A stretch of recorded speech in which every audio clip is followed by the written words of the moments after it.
Nothing But the Words, episode number 20, How to Publish Your Book.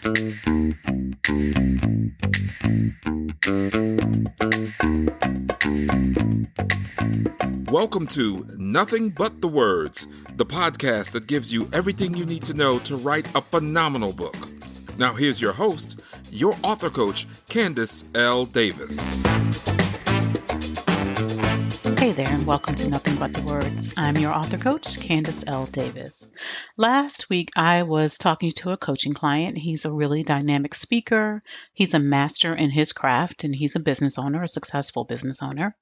And he's been writing his book and doing a fantastic job over the last few months. But as we were wrapping up his coaching session, and he's nearly done with his book, he asked me, so what is the publishing process like? Now, we have definitely talked about the process of publishing his book back when we first started working together, but that's been a few months now, and he's been really focused on the writing part of this process. He knows what his next steps are. He knows he's going to go to editing after he finishes writing his manuscript, but he really hadn't thought much about the publishing process since we talked about it. He'd been really consumed by and focused on writing a great book. So it was a great reminder to me that most authors are doing this for the first time. They don't go through the publishing process every day. Most people actually don't know what that looks like. So I want to talk in this episode about how to actually publish your book. There are two different paths, maybe more than two, but two main paths to publishing. In traditional publishing, which is what we all think about from the last many decades, you submit your book to a publisher and try to land a book deal. And typically you do that by first submitting your book to agents. You find an agent who thinks your book will be sellable. That agent goes to publishers with whom he or she has relationships and tries to sell your book. If the agent is successful, you will usually get an advance on the money, some percentage of the money the publishing company expects you to earn from book sales, and that's the money you'll make from that book. Most authors don't make any more money, although there are royalties involved in the contract. Most authors don't make any more money beyond their actual advance payment. And of course, your agent will get a percentage of that advance for the work they do in selling the book. But the vast majority of my clients, and frankly, the vast majority of authors, choose to self-publish for a couple of reasons. First, it's not easy to sell your book to traditional publishers. They get hundreds, if not thousands, of submissions every year from authors, and those books range in quality from not very well written to very well written. And they can only choose a few to publish every year. It costs them money to publish, so they can only choose the ones that they think they will be able to sell and make a profit on. And so it's not necessarily an easy thing to do. You have to first even get an agent requires quite a bit of effort. Most of the time, unless you have some relationships with agents or with authors who are represented by agents and can make the appropriate introductions for you, and you happen to have a book that that agent can get excited about representing, it can take months or even years to find an agent to rep your book, and sometimes authors never find one. So it's not easy to sell your book to traditional publishers. And the second reason many people, including the vast majority of my clients, choose to self-publish is because once you get a contract with the publisher, it can often take up to 2 or even 3 years for your book to hit the market. Now, for some people, that's not a big deal. They're not in any rush. They've spent 10 years writing a great novel, and when it comes out, it comes out. They're not dependent on it to feed their family. But most of my clients are speakers, they are business owners, they are coaches. They're people who want to get their books out as soon as possible. One, so that they can help more people quickly, and two, so that they can use those books to help them grow their speaking platform, to help them sell their other products and services, or to help them sell their other books. When I work with novelists, they typically write multiple books. So if they have to wait 2 years for each book to come out, it's not going to work very well for their marketing plan. So most of my clients and most authors these days choose to self-publish. Again, there are valid reasons to go the traditional publishing route if that's what works best for you. But for most people, that's not the best route.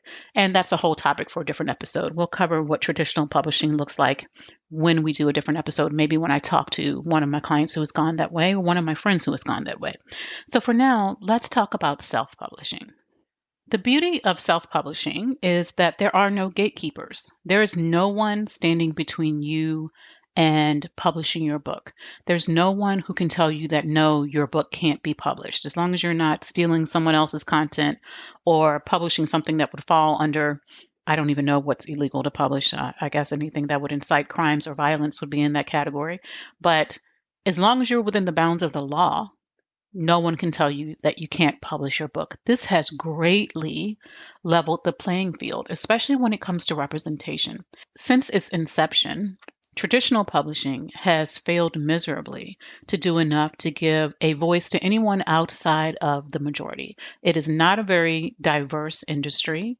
The books that they publish, even though they may look diverse, if you walk through a bookstore, you may see what you think is a mixture of different voices being heard. They're really not. If you do a study of what traditional publishers put out there, it is pretty monolithic. So, there are no gatekeepers in self publishing. There's no one who can tell you that no, you can't publish your book. With self publishing, you can tell your story, whether that's a fictional story, a memoir, a story you're documenting. You can document whatever you believe is worth documenting. You can share your knowledge without getting permission from anyone. You can create a legacy for whomever you want to create it for. So, how do you do it? How do you self publish? Well, the way I coach my clients to do it, it really could be called independent publishing. If you think about an independent movie, it's made without a studio behind it, but there's typically not one person doing everything. You don't have someone that's the same person writing the script, shooting the movie, editing the movie, doing sound editing. I mean, they have a team of people. So, with self publishing, it's the same thing. It's an independent way to publish your book without a publishing company behind you, but you will need a team of professionals. This, for most of us, is not a do it yourself project. You'll want to work with professionals because once you've put all this time and energy and effort into writing your book, you don't want it to look like a homemade project. In my house, we would say you don't want it to look mammy made. So you don't want to design your own cover if you're not a graphic designer familiar with designing book covers. That's what we call a rookie mistake. You don't want to do it because people do still judge a book by its cover. So there are definitely some professionals you want to work with. This is an independent way of publishing, but the industry calls it self-publishing, so that's the term we're sticking to. So here are the basics of self-publishing. Obviously, you start first with writing your book. If you're not sure where to start with that, I've done many episodes up until this one that walk you through that process. If you need more help, you hire an author coach, someone like me. We walk you through the process of actually writing your book and making it the best you can make it. The next step in the process is editing. You will pay a professional editor in the best of all worlds to copy edit your work. That means this person is going to go through line by line and look for any kinds of errors or ways that you can improve your book. They'll look at your punctuation, grammar, spelling, consistency, finding typos, correcting run-on sentences, correcting sentence fragments, all while maintaining your voice. So they're not trying to smooth it out and make it sound boring and bland. They want to maintain, your professional copy editor will want to maintain your voice in the editing process, but they will make it your book shine. They will make your book shine and make it the best it can possibly be. So I highly recommend that if you're going to spend money anywhere in the process, invest in a professional editor. I'm not just saying that because I do book editing, by the way. I'm saying it because I've seen too many books that have wonderful content that come out and hit the market, and people don't respect the content because they can't get past the errors. Most of us, even I as a book author and editor, can't see my own mistakes often. And so I will have someone else edit anything that I'm publishing. I highly recommend that you do the same thing. Now, I will say this. If you're on a very tight budget, you can get a friend who's a fantastic writer, someone who's very good with punctuation and grammar to edit your book. Of course you can. It's just not the optimum step that I would recommend taking. You also need to register your book. You don't need to, but I suggest that you get your book copyrighted. You do that at copyright.gov. Register your book with the Library of Congress. You do that on the Library of Congress website, which I don't remember off the top of my head, but you just type it into your Google search engine and it will come up. And in order to sell copies of your book or ebook under your own imprint, under your own company, you will want to get an ISBN number for each of those. That's an International Standard Book number. So number is actually included in ISBN. I should be saying ISBN, not ISBN number. So you will need at least two of those if you are doing an ebook and a paperback book version of whatever book you're writing. You'll also want to buy a barcode. You find the barcode and the ISBN number in the same place, bowker.org or bowker.com. I can't remember which one it is. It's bowker.com. So buy your barcode, your one barcode, get your ISBN numbers, and you have everything you need to get your book registered and off to sell. Now, you don't have to register with the Library of Congress. It's optional, but I recommend that people do it. You're not required to register your copyright, but I recommend that you do it. It's a matter of protecting your content. After you have written your book, it has gone through editing, you've taken care of the necessary registration, you will work with a cover designer to design your book. Now, this can be an expensive process. You could pay as much as $10,000, but you could also pay as little as $25. You can go on sites like Fiverr and Upwork and find people who will typically use templates, and that's okay if it looks good, to create the cover design for your book. And there are also templates available that you can buy and customize for your book. So we've got writing, editing, copyright and registration, and cover design. You may be able to work with the same designer for the interior design of your book. Some designers will do both, and that's always a wonderful thing if you can find someone who does both cover and interior design. The interior layout of your book will have to have specific dimensions based on what size your book is and how many pages there are in your book. And yes, of course, you can buy templates for that as well. Some are better than others. I suggest looking for a template if you're buying one that converts your book into both paperback version and an ebook version. If this all sounds like a lot, it doesn't need to be a lot. You can actually work with a publishing services company that has all of these different services in one package. You just want to choose carefully, and I'll go over more about how to choose carefully in just a second. So designers are available, though, at different price points. So if you don't want to budget for a full publishing services package, you can find freelancers who might fit your budget better. And again, you can find them on sites like Upwork and Fiverr. So then you would upload whatever files they give you, which would be your cover files and your interior files, to a book publisher. So these are book publishing companies that are print on demand companies typically. They may work with distributors to get your book placed in different places, but most importantly, for this part of the process, they can create a proof copy of your book. So you would go to a site like kdp.amazon.com, that's Amazon's print on demand service, and upload your book files and fill in all the information they want from you, and then order a proof copy of your book. You would then receive the proof copy in the mail. It looks like a regular book, except it's stamped proof copy. And so then you want to check out everything about that book and make sure it's right before you start selling it. So you just inspect the copy on the back cover, you inspect the cover design, you make sure nothing's shifted in the printing process, and then you go line by line, or you pay someone to do this as well, a proofreader, to go line by line through your book and make sure everything is as it should be. Now, you can work with people. If you're not an Amazon fan, there are other print on demand companies out there. But of course, most people today, when they hear about a book, they go directly to Amazon to buy it. So I do recommend that most people get their book up on Amazon. If you have a special kind of book you're creating, such as a cookbook or something with a lot of images, you might want to work with a different kind of publishing service so that you can drive down that price when you want to order bulk orders of your book. But Amazon is sort of the starting place for most of the books that people want to sell these days. So you have written your book, you've had it edited, you've registered the copyright and gotten your ISBN numbers and that barcode that goes on the back so that you can sell your book.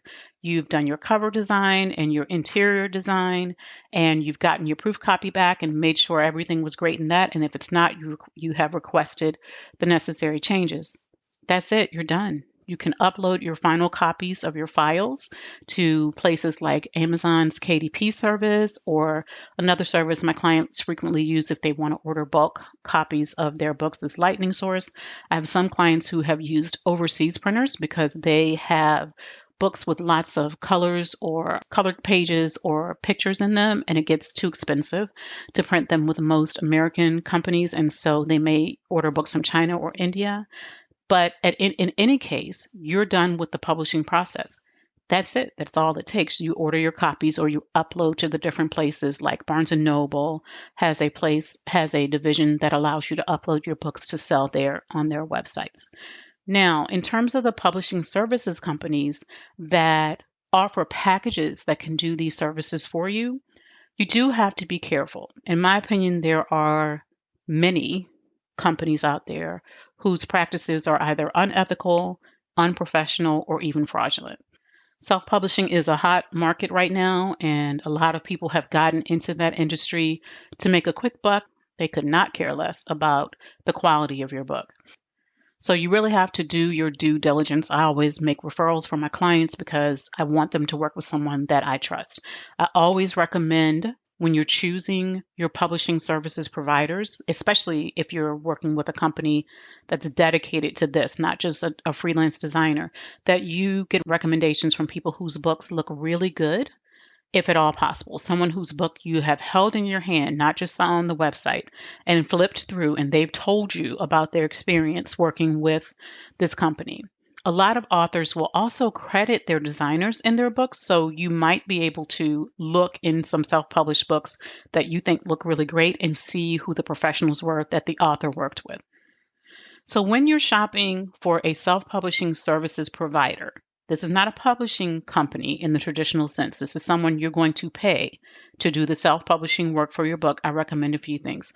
Number one, again, take a close look at the books that they've published. Make sure they look professional enough that they could stand next to any book in a bookstore and would not look out of place. Number two, make sure you're able to publish under your own company name, not as a part of the publishing services imprint. If they're saying your book will be a part of their imprint, but they're not marketing your book, they're not getting your book into bookstores, they're not pushing sales of your book, I highly recommend you decline that offer. Number three, make sure you own your book. If the publishing services company holds on to your files, the files for your cover design and the interior layout of your book, then you don't own your book. You need to have those files so you can upload them to any seller or printer that you decide to use. You should be publishing your book on your own, under your own accounts with sites like Amazon or Barnes and Noble or any printing company. And you can't do that if you don't have the files. You should be creating your own bookseller accounts so you can always access those accounts. You should be able to log into Amazon at any time and see how many copies of your book or ebook have sold. And the payments should go directly to your account. They should not have to go through your publishing services company. And lastly, avoid paying royalties to any publishing services company. If you are paying them, the average cost is usually about $1,200 for a full service package. And if you are paying them $1,200 upfront to do your cover design and your layout and give you your files and get them all uploaded, once you've paid that fee, the publishing services company should not be making any more money from you unless you buy more things from them. They should not be making money every time you sell a book. Now, traditional publishers, the old school way of publishing, they made money whenever you sold a book because you didn't have to pay anything for cover design or editing or layout design. They paid for all of that. But if you're self-publishing and you're paying your publishing services company upfront for those services, that's it. They don't get to make more money on the back end. The self-publishing process does have a lot of moving parts. There can be a lot of back and forth between you and your editor, between you and your designers. It can take some time because you definitely want to get it right, but it's not hard, and you can absolutely do it on a budget. I hope you found this episode helpful. If so, I'd really appreciate a great review from you on Apple Podcasts, Spotify, or wherever you listen to podcasts. Reviews are really helpful in more people finding the podcast, which helps me keep making it. Thanks for listening to Nothing But the Words. I'm your author coach, Candace L. Davis, and I'll see you next time.